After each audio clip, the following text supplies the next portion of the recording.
नमस्कार, good morning students. आज आमी क्लास 6 हिंदीर पाठ नम्बर 10 बाघर बटही चित्र कथाटो पढ़िम। चाइ जाबा। एक बाघ इतना बुरा हो गया था कि शिकार नहीं कर पाता था। एक दिन दलदल वाले तालाब के पास उसने सोने का कंगन देखा। एदिनाखन एटा बाघ যিজন বাঘ মানে কি হৈছিলে বুঢ়া হৈ গৈছিলে। বুঢ়া হোৱাৰ ফলত কি হৈছিলে সি মানে শিকাৰ কৰিব পৰা নাছিলে। সি কি দেখা পালে এদিনাখন দলদল वाले तालाब। दलदल वाले तालाब মানে দলদল হৈছে বোকাময়। এই বোকাৰে ভৰা পুখুৰীটোৰ পাৰত এটা কি দেখা পালে सोने का कंगन, সোণৰ এটা খাৰু দেখা পালে। इसे उठालो शायद कभी काम आए। এই বাঘটোৱে ভাবিছে কি এইটো লৈ লওঁ নেকি, উঠাই লওঁ নেকি, কেতিয়াবা মোৰ কামত আহিব। कोई इधर आए तो उसे कंगन का लालच देकर फसाऊंगा। बाघटुए बई बई भाविसे कोनोबा जदि इफाले आए ताक मैं এই সোণৰ খাৰুপাত দেখাই ফেলাই फसाम। थोड़ी देर में एक बटोही तालाब के दूसरे किनारे पर आया। अलप पिछते एक बटोही माने হৈছে এজন বাটৰুৱা। এজন বাটৰুৱাই কি কৰিলে পুখুৰীটোৰ হেতু কিনাৰ মানে হৈছে পাৰত, হেতু কিনাৰেদি আহি আছিলে, हेतु पारेदी आही आसिले। बाघ ने उसे देखा। बाघे ताक देखा पाले। मुझे आदमी का मांस अच्छा लगता है और आदमी को स्वर्ण प्रिय है। मैं की करूँ मानुहर मांस खाई ভাল पाओ और मानुहे की ভাল पाए সোণৰ খাৰু, সোণৰ বস্তুবিলাক ভাল पाए। अरे भाई सुनो, यह सोने का कंगन लोगे? मेरे काम का तो है नहीं। बाघे हिटु पाৰৰ পৰা মাতিছে, अरे শুনাচোন, তুমি এই সোণৰ খাৰুপাত লবা নেকি? মোৰ এইটো কামত নাহে। বাটৰুৱাজনে ভাবিছে, सोने का कंगन जी ललचाता है पर जान खतरे में नहीं डालनी चाहिए। বাটৰুৱাজনে ভাবিছে কি সোণৰ খাৰু তো ভাবিয়ে লোভ লাগিছে, কিন্তু নিজৰ জীৱনলৈও কি আছে ভয় আছে, কাৰণ বাঘৰ ওচৰত গ'লে বাঘে কি কৰিব খাই পেলাব। उसने बाघ को देखा। क्यों बाघक साले।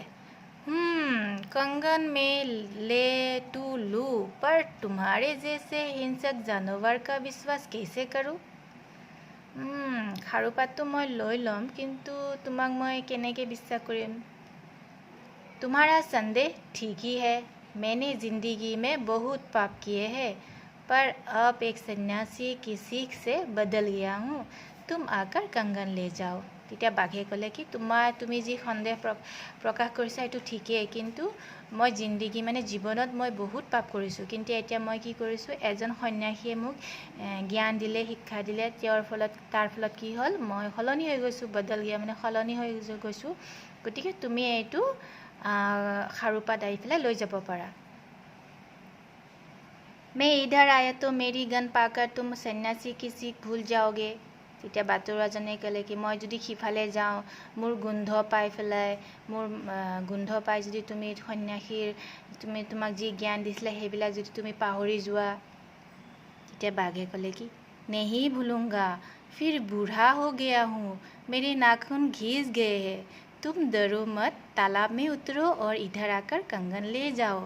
তেতিয়া বাঘে ক'লে কি পাহৰি নাযাওঁ, মই এতিয়া বুঢ়া হৈ গৈছোঁ আৰু মোৰ নাখুনবিলাক কি হৈ আছে ঘিজ মানে হৈছে ইয়াৰ মানে চুকা, মোৰ নখবিলাক কি আছিলে চুকা আছিলে, এতিয়া কি হৈছে ভুটা হৈ গৈছে। তুমি ভয় নকৰিবা, তালাব মানে পুখুৰীত নামা আৰু ইফালে আহি পেলাই খাৰুপাত লৈ যোৱা। बटोही पर सोने का लालच ऐसा सवार हुआ कि बाघ का डर भूल गया। लगता है बाघ सच कह रहा है। बटोही মানে বাটৰুৱাজনে মানে সোণ মানে ইমান সি মানে লোভ কৰিছে যে সি মানে বাঘৰে যে গ'লে যে খাব সেই কথাটো পাহৰি গ'ল, আৰু সি ক'লে কি लगता है बाघ सच कह रहा है। বাটৰুৱাজনে ভাবিছে কি বাঘে সঁচা কথা কৈছে।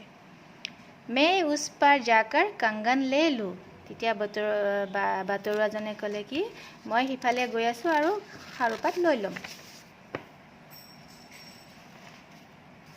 उसने तालाब में 2-4 कदम ही रखे थे कि बाप रे, मैं दलदल में फंस गया, कोई निकालो। তেতিয়া পুখুৰীটো নামাৰ 2-4 খোজ দিয়াৰ পিছতে কি হ'ল এই বোকাময় হৈ থকা সেই পুখুৰীটোত সেই মানে বোকাৰ ভিতৰলৈ সোমাই গ'ল। ओह हो तुम फंस गए पर घबराओ मत मैं आकर निकालता हूँ। তেতিয়া বাঘে ক'লে আৰে তুমি তাতে ফচি গ'লা নেকি, ৰ'বা ভয় নকৰিবা, মই আহি পেলাই তোমাক তাৰ পৰা ওলাই লৈ যাম। बाघ भयंकर मुद्रा में धीरे धीरे बटोही की ओर बढ़ा और उस पर झपट पड़ा।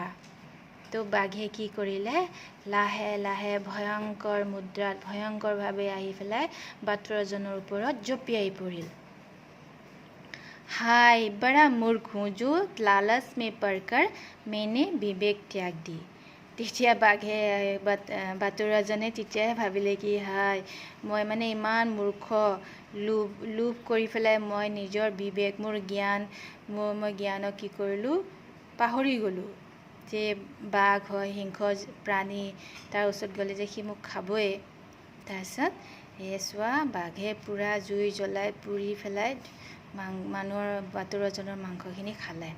এইখিনি আছে। তো তোমালোকে এই কাহিনীটোৰ পৰা কি শিক্ষা পালা, तुम्हें क्या सीख मिली इस कहानी से?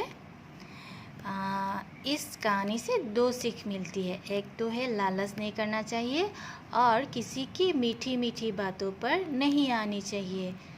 ইয়াৰ পৰা মানে দুটাই শিক্ষা পাম কি মানে লালচ মানে লোভ কৰিব নাপায় আৰু কাৰোবাৰ মিঠা কথাত ভুল যাব নাপায়। তো তোমালোকে কাহিনীটো পঢ়িবা। তো এই হৈছে বাঘ আৰু বটুহিৰ কাহিনী। তো তোমালোকে আৰু এটা কাম কৰিবা, এনেকৈ ধুনীয়া কৰি তোমালোকৰ হিন্দীৰ বহীত এনেকৈ চিত্ৰ আঁকিবা, আঁকি পেলাই এনেকৈ লিখি দিবা। ক্লাছ খোলাৰ পিছত মই তোমালোকৰ বহীবোৰ এনেকৈ চাম। তো এনেকৈ আঁকিবা, পাৰিবা নোৱাৰা চাই আঁকিবা কিতাপ মেলি লৈ। তো এনেকৈ। তো আজিলৈ ইমানে, ধন্যবাদ।